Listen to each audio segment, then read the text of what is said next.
What's going on, everybody? Mortem here, this time bringing you something a little bit different with a discussion about video game sequels, the expectations surrounding them, and just a bit of my general thoughts on the matter, as it's something that's been kicking around my head for the past few weeks, I would say, because I've noticed a few trends around video game sequels, especially, I would say, larger, more well-known franchises, and in general, people's reaction to them, that I thought might be worth taking a look at. That said, if you've watched the channel a long time, there are plenty of games I personally would love a sequel for, such as Tyranny or Arcanum off the top of my head. But while I do want those sequels, I think it's important to acknowledge at the same time that sequels in general, and by and large making video games in general, is very difficult, sure, and realistically starting a new IP also comes with a ton of challenges, namely generating interest in whatever it is you're creating to begin with. So a lot of times people will latch on to established franchises where that interest is there, and theoretically you have better potential to take it farther. And yet, many times that actually doesn't happen at all, or if it does happen, it significantly fractures the fan base that has been established for that medium. And some of that stuff is what I want to dissect and talk about here a little bit. Because realistically, what video game sequels especially try to do is capture the essence of whatever the original thing was, while also bringing forth meaningful changes that add something to the experience to counteract what is known as hedonic adaptation. And when that is done well, you get something innovative, potentially incredible,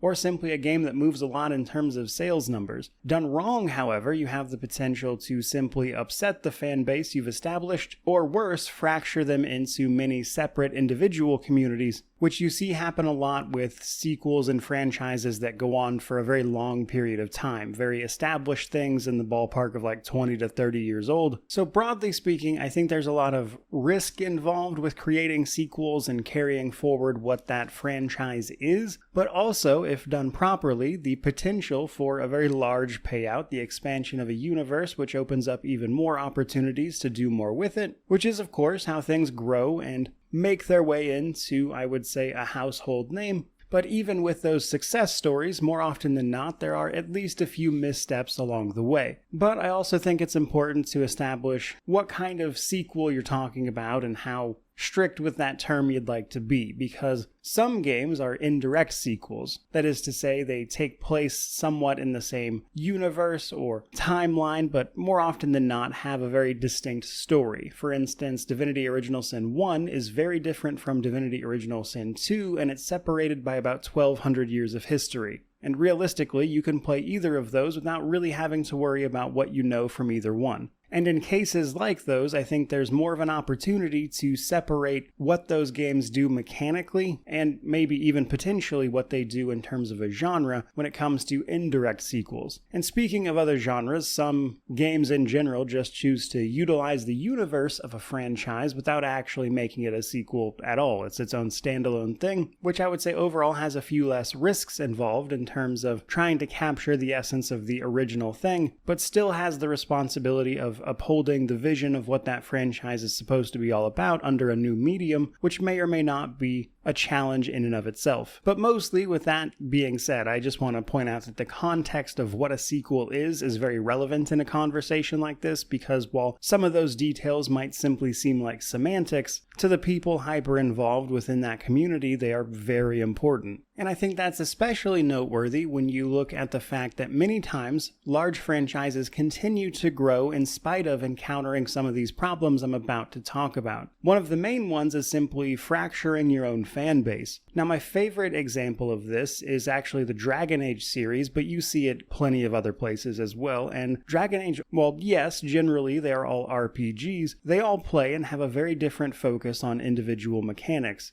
And because of those things, while a great many people love the universe of Dragon Age, they nonetheless have a very different idea of what makes a good Dragon Age game, simply because the developer's vision of what they want to do for this game and their fans' version of what a good game of that genre even is in their own head is going to be different. And I think that makes for a very precarious situation in terms of the broader franchise, because it puts you between a rock and a hard place, frankly. Reality is, from the development side of things, at that point, nothing you do will please everyone, period. And while that's always true, it's even more true in these cases where people have established an expectation based on their experiences with something, and anything that deviates overly from that, even in the ambition of trying something new and bringing it to a different place, is frankly unwelcome to them. And you see this across all sorts of media, not just video games by any stretch. And while I love to use Dragon Age as an example for that simply because it's so easy, reality is you see it everywhere. Another great example is Baldur's Gate 3, which released to nearly universal praise, but as someone who has covered the older Baldur's Gate titles and CRPGs in general, alongside the new one, I've gotten a lot of and seen a lot of comments and the expression of a sentiment from fans of the original two titles who were upset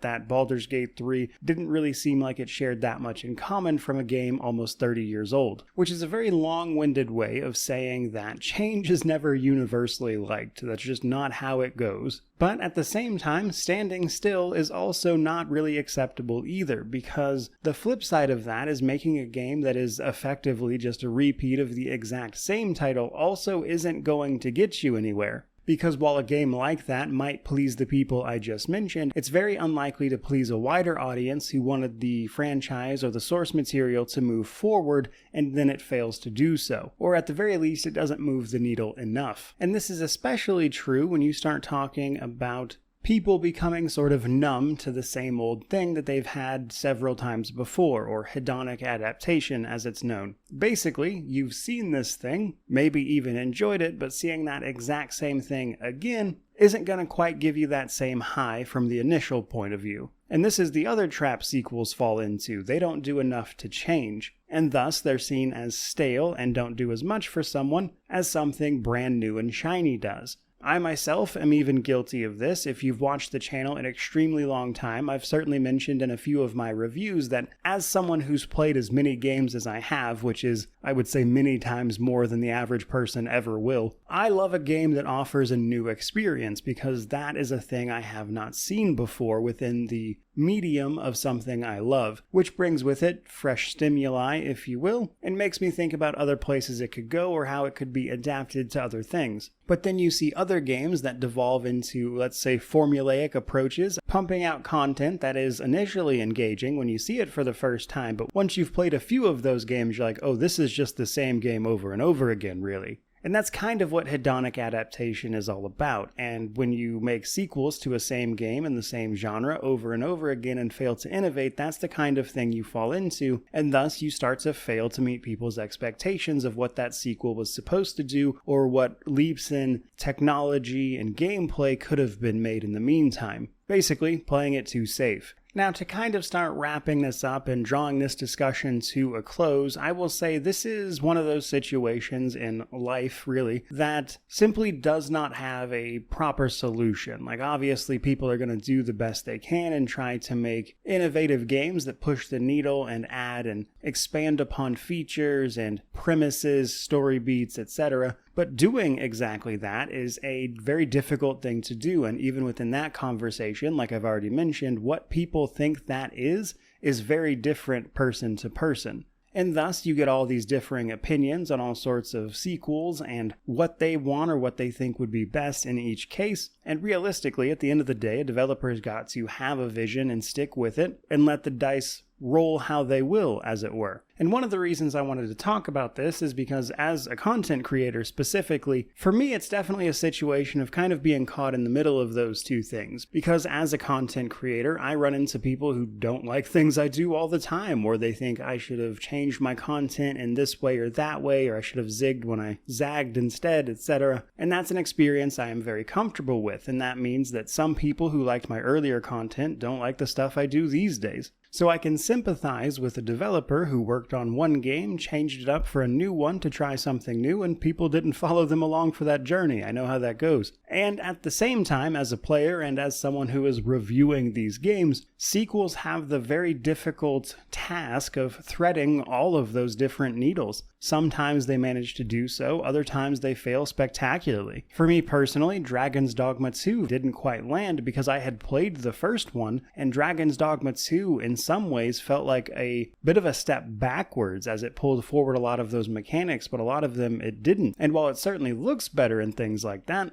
there are things I just prefer about the first game compared to the second, and that was reflected in my own review of it. But I also know there are plenty of people who played Dragon's Dogma 2 for the first time and loved it, which reminds me of exactly how I felt about the original title when I played it, which is another roundabout way of saying there is no one-size-fits-all solution for this. The world is a messy place where things are not black and white, and thus even the most universally praised sequels will have its detractors, and even the most poorly reviewed games will still have people that loved it. And that's one of the many reasons that, for me at least, I try to take the whole of what a game is, which includes both the good and the bad, and seeing where those games fit into the story of their entire franchise in the case of sequels tends to be part of that, especially since the later games in a franchise simply would not exist without the earlier entries. I think Fallout New Vegas is great, and it has certainly been in the broader conversation recently thanks to the TV show, but something you have to remember about Fallout New Vegas is that New Vegas would not exist if it was not for Fallout 3. And that simple fact is why I try to take a less adversarial approach to my reviews and how I look at them, because everything I just went over and many more are all things that can be true at the same time and sometimes in spite of each other. Which I think is pretty much where I'm going to wrap this video up. I hope you got something interesting out of that. It's just something I had been thinking about lately and kind of just wanted to